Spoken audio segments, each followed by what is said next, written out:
Hi, welcome. If it is your first time of stopping by or coming across my YouTube channel, you are highly welcome. I appreciate each and every one of you who always tune back to watch my program. May God Almighty bless you. You are free to leave your comment constructively. Like you know, I present to you information across the globe, especially Nigeria to be precise. And today, I present to you another exciting video which we are going to watch together. Now let's watch this video together, then come to my comment section and tell me what you think about the video. You are free to criticize, but constructively as we watch the video.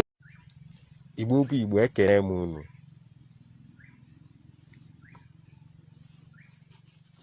Achọrọ m ịgwa unu ndị niile bụ ndị Igbo, ndị niile kwenyere na Biafra na ndị niile kwenyere na Maazị Nnamdi Kanu,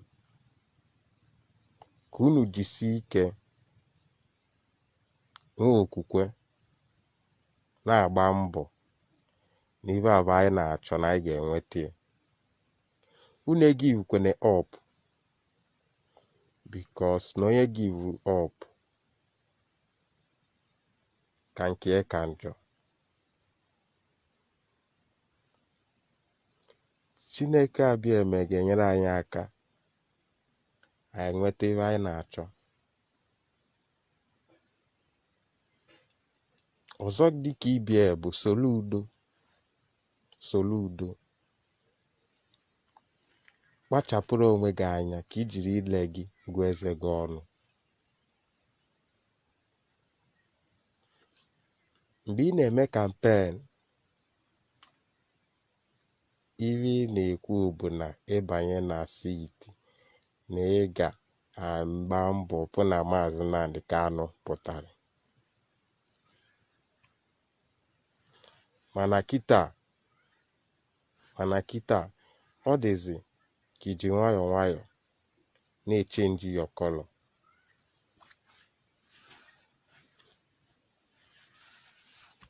Kedu ka iji meghe ọnụ gị si ndị mmadụ na-awapụtawa their normal businesses on Monday, ha ji egosi the world na obi adịrị anyị mma?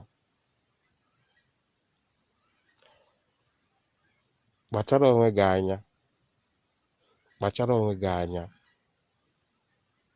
Akwa a na-akwa kịta abụrụskwa na-akwa ụmụ arọ. Ọ bụrụskwa n'onu akwa nwatakịrị ka ị na-anụ ibe n'ọkwa na okenye na-akwazikwa na-akwa kịta. Anyị ahụrụ the reason why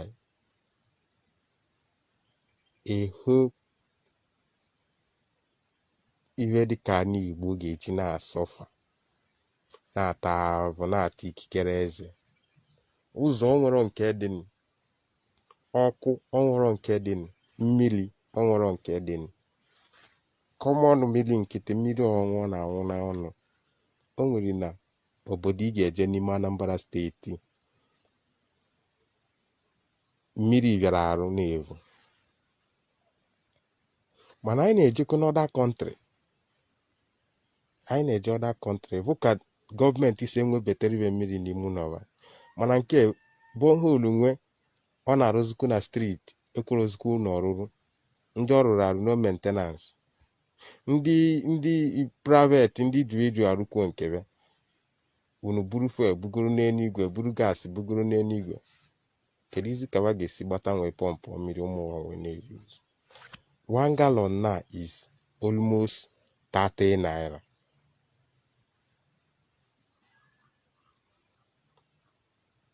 Kpachara n'onwe unu anya, ihi na ọ na-eme unu tinye iwu, unu buru ụzọ na-adị iwu avụ n'utiere.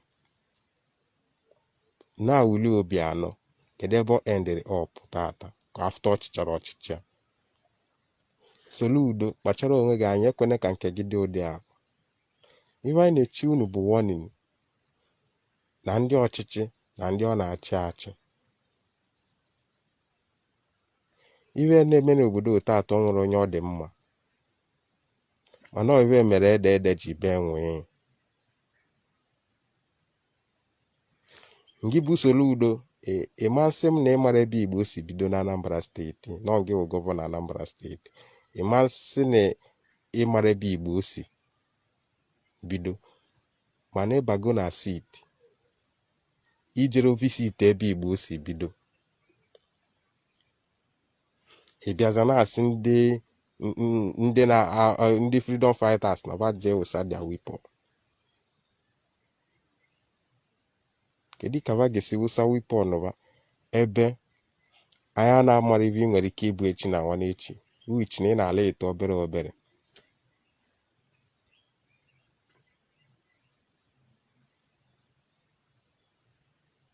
Iwe na-eme n'obodo nwere onye ọ dị mma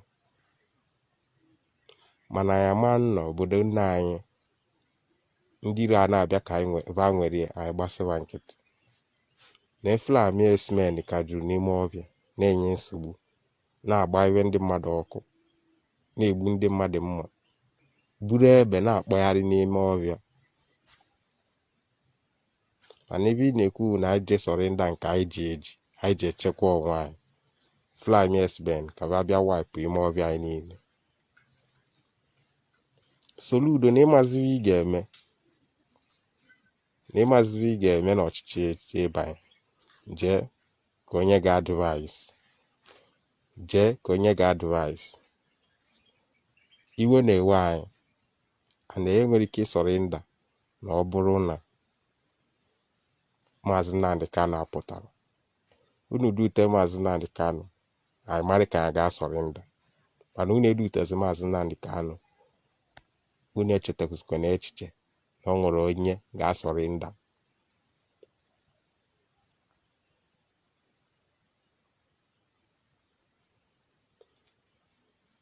Jee n'ebe Igbo si bido ka ị gbara iwe bụ nsogbu anyị na anyị nwere nsogbu dị iwe na-ewe anyị.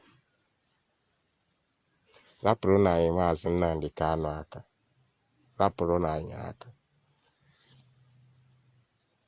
Ụdị obodo dị kịta ka dị mma. Ụdị obodo dị tata na yesterday ka dị mma because na ife ga-eme na 2023 ọ ga-adị onye ọbụla egwu. So ka o ji ncha awụ arụ mara onwe. Youth advice m na-enye unu bụ time anyị nọ n'ime kịta time ahụ Bible sị gị na gị ire ovu akwa gị ka ijiri jee gote mma dewe na be gị na ọgụ na-abịa. War is coming and ọgụ na-abịa kịta ọ bụrụ obere ọgụ mana anyị na-ayọ Chukwu na ọ ga-enyere anyị aka. Ndị ọbụla na-fight for Biafra ụba na-akụ n'ọtọ unu ete n'aka n'iwe na-abụrụ nke unu mara ibe ọsọ unu mee.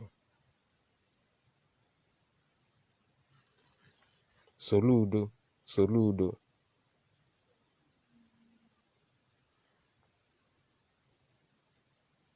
mara ibe ị na-eme ka Anambra steeti bụ anyị na gọvanọ. Anambra steeti ka jụrụ oyi kịta mana ọ na-abịa the time nsogbu ga-adị. Ọ nwụrụ ka ọra m n'ọnụ. Udo dịrị unu ndị Igbo niile ebe m ebe onye ọbụla nọ. My wonderful people, thank you so much for watching this video together with me. I appreciate your massive support in this channel. Like I said before, if it is your first time of stopping by or coming across my YouTube channel, you are welcome. Now that we have finished watching this video together, you saw me sitting there watching it together with you. I appreciate you. Let's go to the comment section to talk about it. If it is your first time, subscribe, put on your notification bell. That notification bell is very, very important because it will enable you to know when I upload a new video. I will meet you guys again in my next video. I appreciate your massive support. Remain blessed. Bye-bye.